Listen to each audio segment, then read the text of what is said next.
if you play Modern Warfare 3, then I feel bad for you, son. That game's got 99 problems and they ain't fixed one. What's going on, guys? It's TheXpectGreatness here from IXOGaming, and today I have some Cod4.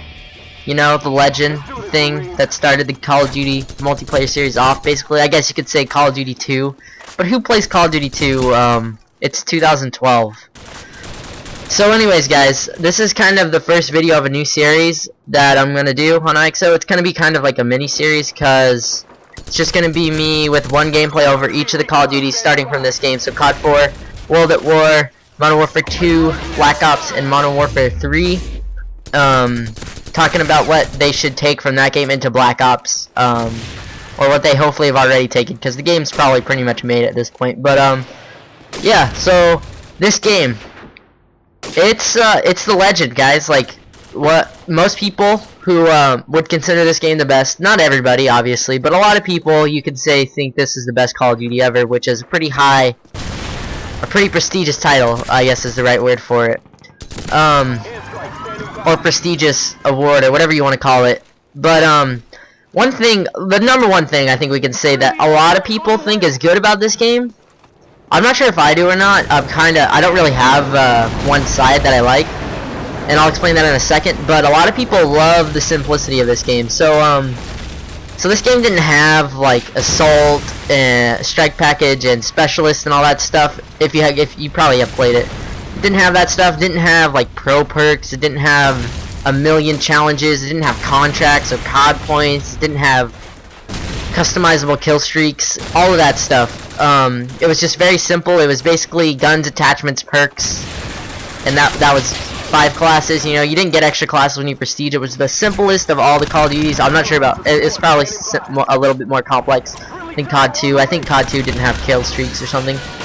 But anyways. So yeah, that's one thing, and this isn't like a top 5 or anything. This is just me saying a few things.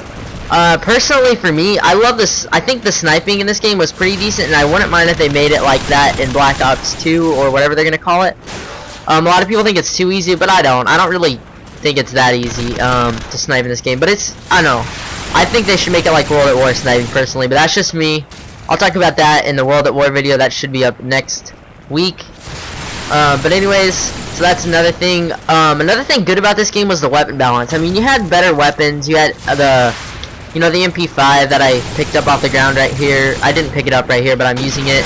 Oh, look at this guy, Juggernaut and Final Stand, or not Final Stand, but Last Stand. And my kill gets stolen. But anyways, so yeah, they had a pretty good gun balance. I mean, there were a few guns that were overpowered, better. They weren't overpowered, but they were better than the other guns like the M16 and the MP5. But there's nothing that I think was as OP as like the Type 95 or the Noob Tube from Modern Warfare 2. So the gun balance was definitely a positive from this game. Now another thing, guys, that they should definitely bring back, and this is the number one thing from this game, I think, personally, is the kill streak thing. You just saw right there, I got a 15 kill streak, and I feel like a boss right now because it tells me that I have a 15 kill streak. And I love that. I really like that in the new. I wish they had it in the new games. I mean. And yeah, that's something they should bring back for sure. And I don't know why they didn't carry it through. I don't think it's that hard to code it into the game, you know what I mean? So yeah, but I don't know anything about coding. One big thing that I'm sure Treyarch will do, but I'm just gonna mention anyways, is the maps. The maps in this game are pretty awesome. Some of the best maps in any Call of Duty game ever, I think.